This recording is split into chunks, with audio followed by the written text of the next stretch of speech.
Hello, everyone, and welcome to another episode of DEO Growth Secrets. I'm your fearless host, Emmett Scott, and today I have a special guest, Dr. Bill Dorfman, world's most famous cosmetic dentist and New York Times bestseller. He is the most famous cosmetic dentist, not just in the US, but worldwide, affectionately known as America's dentist. He's widely recognized as a leading dentist who's responsible for creating smiles for many of Hollywood's brightest stars. Dr. Dorfman has become a star in his own right as the featured dentist on the hit ABC series Extreme Makeover, where he performed amazing dental transformations, as well as reoccurring guest co-host on the Emmy-winning daytime talk show, The Doctors.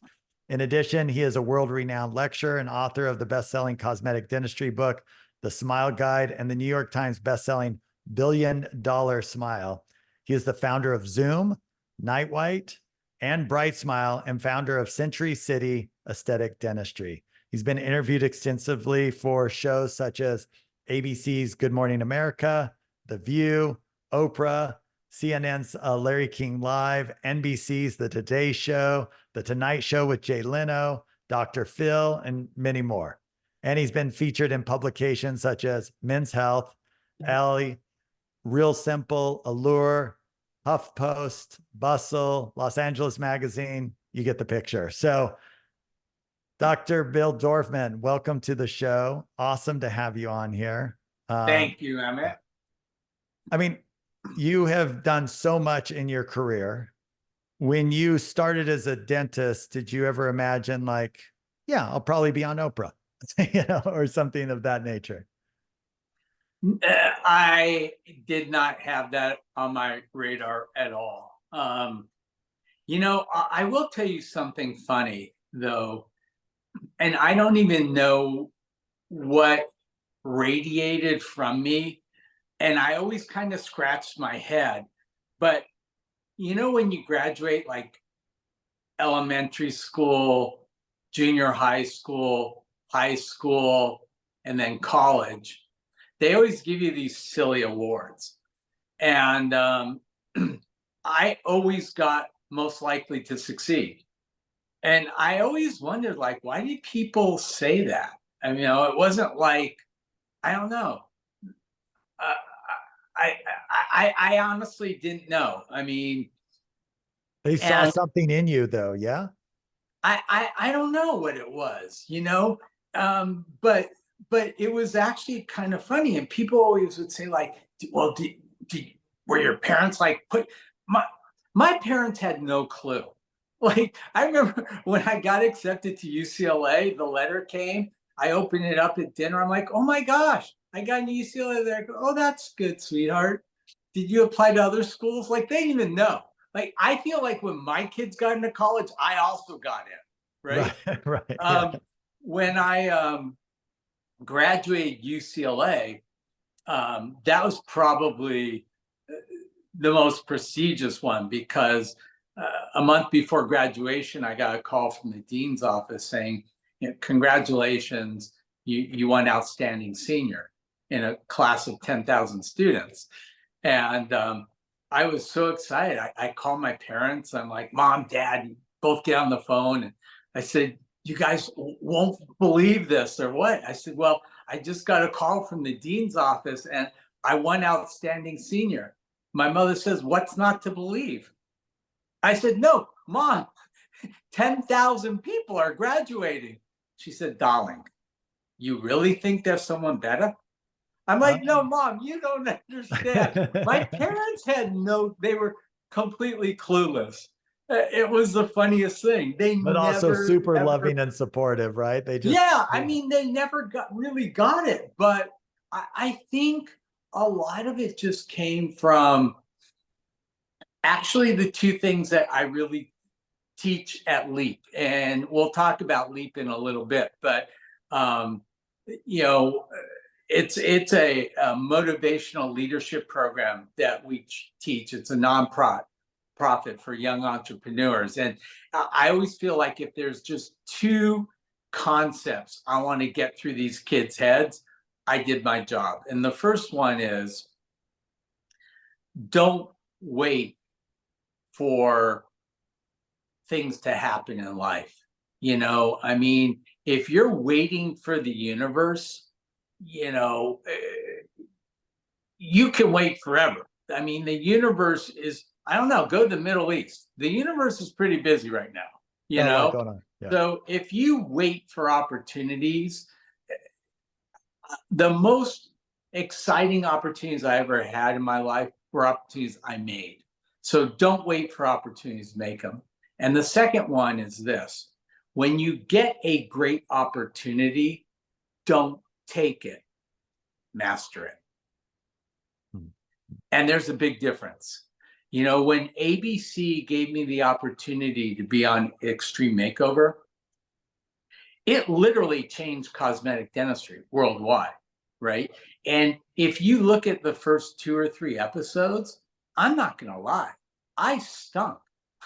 I mean, what do I know about being on TV? I mean, I could do veneers and I could do crowns and I could do smile design, but actually being on TV, no.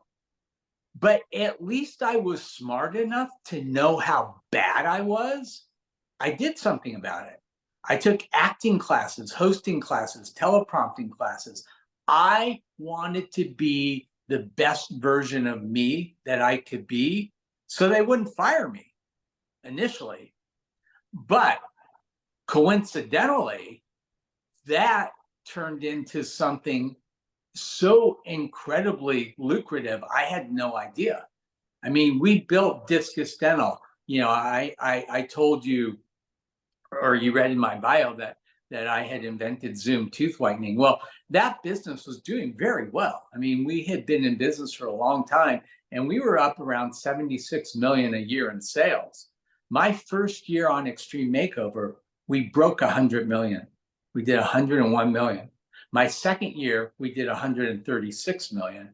And my third year on the show, we did almost $200 million in sales. Mm-hmm. So from the inception of the company until we sold it in 2010 to Philips, we did over $1.3 billion in sales.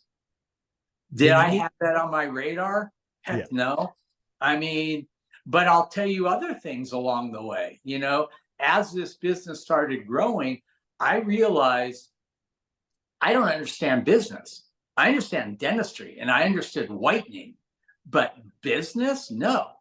I would sit in these board meetings feeling useless. I mean, we're looking at charts and graphs and they're using terms I didn't learn in dental school.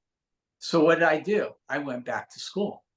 I went to UCLA and I took business classes because, again, I knew if I wanted to be the best businessman I could be and contribute to the growth of my company, I wasn't qualified. So there were several pivotal moments in my life where I realized if I really want to do this well or do it better, I need to up my game. And, you know, fortunately, it resulted in a very nice, you know, outcome for me. And so, you know, I've learned through my life that education is so critical. And I shared my mantra with you when I was speaking for you guys 2 weeks ago. You know, it's learn so you can earn and then return.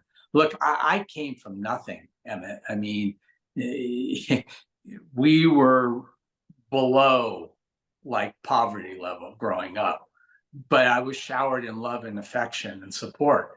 And so, you know, I never thought I couldn't do something. I just always wondered, how can I do it? And so as we, you know, became more and more successful with our business, I started the LEAP Foundation, which is a motivational leadership program for young entrepreneurs. And we do this every summer. So if you are a parent watching this and you have a student who's 15 to 25 plus, send them to our program. It's at USC, July 21st to the 27th. I have great speakers in the past. I've had Richard Branson, Paula Abdul, Niecy Nash, Anthony Hopkins, Kathy Bates, Mark Wahlberg, Chris Voss. all of Pentatonics, Michael Strahan, on and on and on and on and on. So it's a phenomenal program. Can you take us back? You know, you've got people listening right now who are in school, just graduating, or kind of determining their career. Can you take us back for you? You get out of school, you're top, you could go do anything, so to speak, right? What brought you to, okay, I'm going to start with cosmetic dentistry? Did you have a mentor? Did you work as an associate somewhere? Did you just go buy a practice day one? Like, how did that play out? All right, so let's first correct something. I wasn't top anything. Like, I graduated dental school. I'm talking UCLA was undergrad. Okay, Okay. gotcha. Then I went to dental school. So I graduated dental school level with everybody. Okay. The first thing I did was I went to Switzerland for 2 years and worked for the Swiss government. Growing up poor, I had never been on an airplane until I got to UCLA. I was a gymnast, so as a yell leader, I got to travel with the football team. That was the first time I ever traveled. And I thought, now that I graduate dental school, I don't want to be tethered to this practice where I can't really see the world. So I heard about a program in Switzerland where you could go and work for the Swiss government, live in Europe. Wow. And, unfortunately, there was only one position and 400 applicants. I was bound and determined to get that job. I had every professor in my dental school write me a letter of rec. I started calling the director on a weekly basis. And I realized that none of that was moving the needle. So on one of the phone calls, I don't know where I heard it, but I'm glad I did. Somebody said, if you ever really want to pick somebody's brain, the smartest thing to do is take them to lunch. So I asked the director if I could take him to lunch. And he goes, well, you're in San Francisco in dental school, and I'm in Switzerland. I said, oh, no problem. I'll fly out, which was even funnier because I was broke as could be. But he said yes. So as soon as I graduated, I scrounged up enough money and I flew out there and I took him to lunch and he hired me. Wow. And I think of all 400 applicants, I was probably the only one that did that. Right. Yeah. Right. For sure. Yeah, for sure. So I worked there for 2 years. I came back to LA and were you learning cosmetic there, or was it just oh general God, dentistry? no. No. I learned how to extract teeth. Yeah. Like, I was taking out over 100 teeth a week there. I mean, Wow. it's completely different. But I moved back to LA and I did something that we teach first and foremost at LEAP, Copy Genius.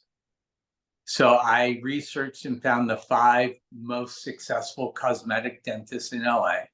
I called their offices and I asked them if I could come in and shadow. And I did. And I shadowed each one for about a week. And I took all of the great things that each of these successful guys, at the time it was all men, were doing, and I put them all in one practice. And then on top of that, I did something that none of them were doing. It's called marketing. Because back then in 1986, marketing was kind of a dirty word. It had just got like legal in like 84, right? Like, I mean, before that, right. in a lot of states, it was illegal. So yeah, but I'm sitting there going, I'm broke. I need to help support my parents and my grandparents. I need patience. So I started coming up with different marketing ideas. now, did you buy a practice, right? Or just like, was this just a new practice? What I did initially was I worked with an older guy who went to school with my dad, actually, high school. And the idea was I was going to take his practice over. But in the interim, he got divorced and said, I can't sell my practice. So I worked with him 2 years, kind of got my feet wet. And then I had such an amazing series of fortunate events The guy right next door to us on the 11th floor in my building, who was a dentist, left the building. So the suite was already built. It had 3 beautiful operatories, all the plumbing, all the oxygen, all the expensive stuff. So I basically could move in, and all I had to do was paint it to make it look fresh. It was a fully equipped dental office. So that happened, and then something unfortunate happened. One of the dentists in my building passed away. She was in a scuba diving accident, and the building was trying to sell her practice and all of the equipment and everything in it, but nobody would buy it because she was in the middle of all these high, cost cases, and so all these people wanted their money back, and it became lawsuits, and so the building is sitting on all this equipment. And I went and I got it appraised. Patterson came in and said it was worth like $75,000. So I had a meeting with the building manager, owner, actually, Dave Wilstein. I only had $3,000 in my bank account. And I said, listen, I don't really have any money, and I have no credit, so I can't take out a loan, but I'll give you $3,000 for everything in our office, and I'll clean it. It will be spick and span and move-in condition. And he just wanted to get rid of it. So he said, okay. So that's how I got all my dental chairs. I got everything. I like fully equipped my office, and I was in business. And that's how you start. That's how you started your practice. And then you're right. like, now I got to market it, right? Right. So you know what I did? I'm in Century City, right? Century City has about 40,000 people that work in a 5-block radius of my office. Well, we know statistically that 50% of the population didn't have a regular dentist at the time. So that meant there were 20,000 people in a 5-block radius of my office that needed a dentist. And at the time, they all worked for companies that all had dental insurance. So they didn't even have to pay anything. So for $350, I printed up these beautiful flyers. I hired 2 professional models with great smiles. We gave them this great introductory offer. Right next door to my dental office is Beverly Hills High School. I hired 4 or 5 high school kids. This was before 9/11, so you can go up and down these buildings. And they went into every single office in Century City and dropped off flyers. Wow. My first month, I got 75 new patients. Wow. And then we went from just purely external marketing to internal marketing too. When these patients came in, I would send them back to their offices with these amazing offers to get them to send in all their coworkers. And I'll be honest with you, I never had a day since I started my professional career that I haven't been booked up solid. And you were doing some general dentistry with cosmetic layered in? Oh, dude, what do you mean cosmetic? It hadn't even been invented yet. This was porcelain veneers hadn't even been invented. Cosmetic dentistry wasn't even a word. So when you visited these 5 dentists, these were just great general dentists that you wanted. These were, yeah. I mean, maybe people call them cosmetic dentists, but I mean, there was really no cosmetic dentistry. It wasn't like modern day. Yeah, for sure. Yeah. Okay. And so when does that pivot happen? You're going along, you're doing your work. You've learned that, hey, this marketing thing, you probably got did you get a little hate mail for your marketing, by the way? I mean, especially doing that in the early 80s, 90s. Hate mail, no, but I knew there were dentists in town that didn't say nice things about me. But you know what?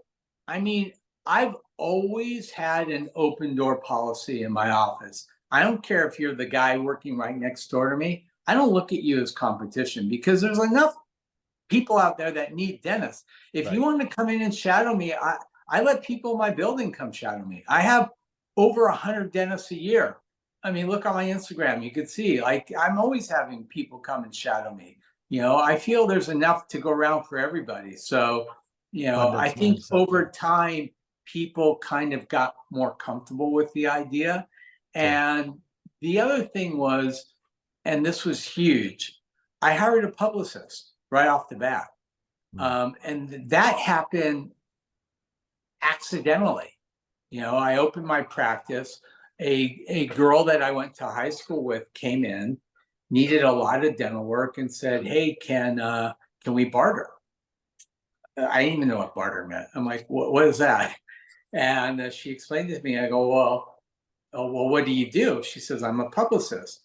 I'm like, okay, what do you do? Like, I didn't know what a publicist was, you know? So she explained to me. And to be honest with you, I wasn't really sold.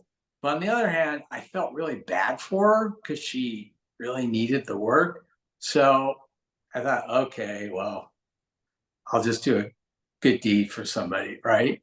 And ended up being one of the smartest things I ever did. I mean, she got me in magazines and newspapers, on TV, and like, I had no idea how this whole thing was going. And yeah, it was crazy. Where do you think, so she starts doing the publicist work, takes your marketing basically to that next level, if you will. Where do you think the inflection point where you're like, I mean, clearly you have enough patience, so that's not really the issue, but was there an inflection point? Was there a patient that came in that kind of like, okay, wait, I'm going to take this to another level, where you're starting to see, you know, Hollywood level stars and things like that Right. happen? So it was really kind of fun because very early in my career, I started dating a woman who was working in the mailroom at the biggest talent agency. It's now William Morris, but back then it was a different name, and they merged, and this and that and the other thing. But all of the people that were in the mailroom with her at that time are the biggest agents in Hollywood. And so, you know, they started sending me their clients. And then, you know, Jason Phelps, who ran Virgin, sent me Jessica Simpson. Well, Jessica Simpson got married to Nick Lachey, and they were doing a show. And so she had me do veneers for Nick on TV. Well, that was big.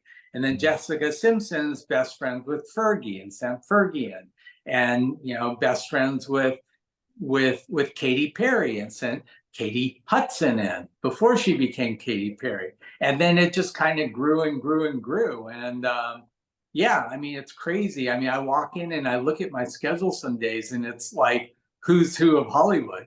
Right. Totally. And then is this all before Extreme Makeover? This is all going on during Extreme Makeover. Okay. So Extreme Makeover, how does that opportunity, was that because of your publicist, or how does that pop up onto your radar? So Jennifer Fenton was a patient of mine, and she was a game show hostess for on a show with Howard Schultz.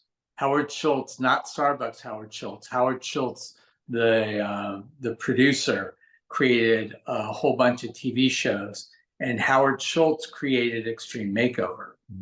And he was talking with Jennifer Fenton. I guess they went out for lunch or something, and explained to her what the show was like. And so she had been working part-time in Dr. Garth Fisher's office when she wasn't hosting, and was a patient of mine. Said, oh, you have to meet, you know, this amazing plastic surgeon, this amazing dentist. So first he met Garth, and it was like a love fest. And then, you know, when he asked Garth, you know, we need a cosmetic dentist, Garth also recommended me. So they called me up and they asked me to come in for a screen test. I'm a dentist. Like, what do you mean screen test? And reality TV hadn't even really started yet. So I'm like, not really.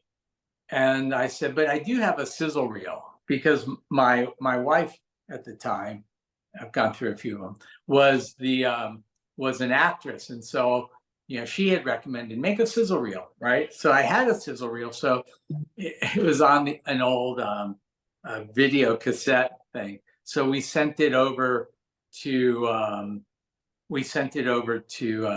ABC, and they basically hired me off the sizzle reel. Wow. And then you get into it and you're like, and I have a new skill set to learn. You're like, Yeah. Yeah. Well, I'll tell you what was the biggest epiphany I had when this whole thing started. So we shoot the pilot, right? And Garth did all this amazing surgery. I just did Zoom tooth whitening on all three patients. And ABC says, send us an invoice. I'm like, I own the company. Like, you don't have to pay me. This is great PR. We were the highest rated pilot on ABC that season. So we get picked up for 24 episodes, our first season. Well, first episode needed 20 porcelain veneers, 10 uppers, 10 lowers. It was a $30,000 case. So I sent the invoice to ABC and they freaked out. They're like, Dr. Bill, we had no idea that dentistry was this expensive. I said, well, it is. They said, well, instead of doing 20 veneers, can you do 3? I'm like, her teeth are black. And she's got 3 white ones? I'm like, no. choose every other. And I tell kids at Leap all the time, you will have life-defining moments. Sometimes they're evident, sometimes they aren't right at first. And this became a life-defining moment. I said, I'll tell you what, I'll do all the dentistry for free. Now you have to understand, everybody got paid. The plastic surgeons, the weight trainers, the hairstylists, the nutritionists, on and on, they all got paid. I said, I'll do all the dentistry for free under 3 conditions. Number 1, I'm the only dentist. Number 2, you need to commit to highlight Zoom tooth whitening in every episode. And number 3, I need to be able to say Da Vinci veneers instead of just porcelain veneers. Because I didn't want to do all this dentistry for free and then have like a $10,000 lab bill. Got it. They agreed. I then had my agent write it into a contract in perpetuity. That would never happen on reality TV today. Never, ever, ever, right? They agreed. We had ABC sign off. So I was the only dentist in the entire series until I invited a few of my friends. But I got to kind of oversee the whole dental part.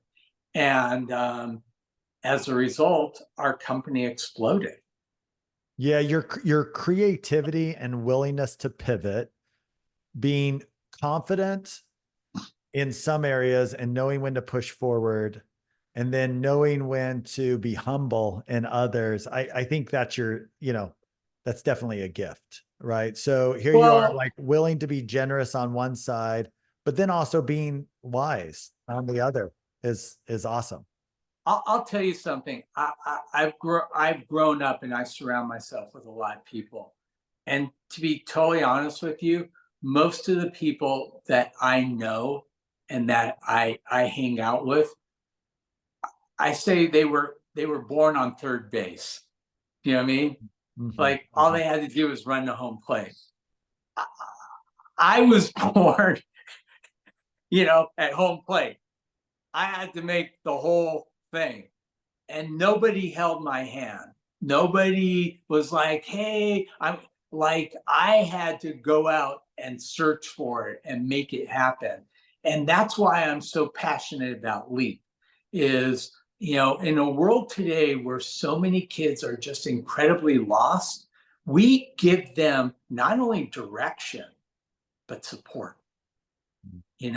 And the first thing we do when these kids come to the LEAP program is we put them in a small group with 10 other kids where they have a group of kids who are not teasing them and, playing jokes, but actually that are as committed to their growth and support as their own family is. And in fact, sometimes more than their own family. I mean, the first thing we do with kids when they get to LEAP is what we we teach them the 10 culture. And the 10 culture is this: you need to wake up and feel like a 10, walk like a 10, talk like a 10, act like a 10, but most importantly, surround yourself with other 10s. Because if you're trying to be a 10 and all your friends are 2s, I got news for you, right? Average is going to get pulled down. And you want to hear something incredibly coincidental, Emmett? When we sold Discus Dental, we sold Discus Dental on 10, 10, 10 at 10 a.m. October 10th, 2010, merger documents came at 9, and I was just about to push send, and I'm like, I gotta wait till 10. And 10's manifest to the universe. Yeah, that's awesome. Yeah. Well, I love your learn, earn, return. I mean, I think that's just for every entrepreneur out there who frankly might be in the learn stage. Some of them might be, in that earn stage, having that higher purpose, that higher cause, that ultimately this is about that returning. And what you're doing with LEAP, I mean, the timing of that, and I know you've been doing it for a while, but like, there's never been a bigger need for our youth to have more clarity and direction. And I think, COVID and just so many life events, they're trying to figure out what they're supposed to be doing, what their mission is, et cetera. You providing them principles that they can use as frameworks for their own decision making. And it's not obviously about every one of them becoming a dentist, but whatever they are supposed to do it at a 10 level, do it their best self. So awesome. LEAP isn't there to foster young dentists. Right. It's there to teach young people how to be successful in life, no matter what they do. And if there are any DEO dentists or team members that would like to send, their student to LEAP, we'll give them a $500 discount. The program is $2,600 for the week, and it's the best money you'll ever spend. If they sign up, you just have to go to www.leapfoundation.com. And if they sign their student up and tell them that they're affiliated with DEO, we'll give them a $500 donation. Other ways that people listening can be involved, you can come as a mentor. The program culminates on Friday with something called a mentor workshop, where we have 100 different professionals from all walks of life come and literally sit at a table. Every 30 minutes we rotate and just share your life experiences with these young kids. You can sponsor, some of your teammates' kids. One of my dear friends, Zam Sarabi, has 40 practices in Texas, and he sends a kid from each practice. So there's a lot of different ways. Or if you want, you can just make a donation. We're a 501c3. It's fully, write-off, for tax write-off. If you want to just help change the world in a little way, you can sponsor a kid. We work with the Steve Harvey Foundation, the YMCA, the YWCA, and we'll find kids. The cool thing about LEAP is that 40% of the kids who come from fairly affluent families. 60% come from low-income families, and they apply for scholarships, which we, go out and raise money to fund. So if you'd like to be involved in any way, please, go on our website, or, you can email me or DM me. I actually am the real person on Instagram at Dr. Bill Dorfman. Send me a DM. I promise I'll answer you and, help, initiate that. Thank you so much. I mean, so generous of you, first of all, to be willing to take this time with me, share your story, which is in and of itself very inspirational. And then how you're returning to these young entrepreneurs, get involved. Everyone who's listening, leapfoundation.com. Just a wonderful work that you're doing around entrepreneurship and Dentist Entrepreneur Organization. We really appreciate the power of entrepreneurship, the power of understanding your vision and mission. So thank you, Dr. Bill, for everything you're doing. Appreciate it. All right. Hey, thank you for having me, Emmett. You bet. You bet. For those who want to get more into this conversation, come over to our Facebook page at deodentalgroup.com or the DEO Growth Secrets Facebook page. And until next time, keep smiling.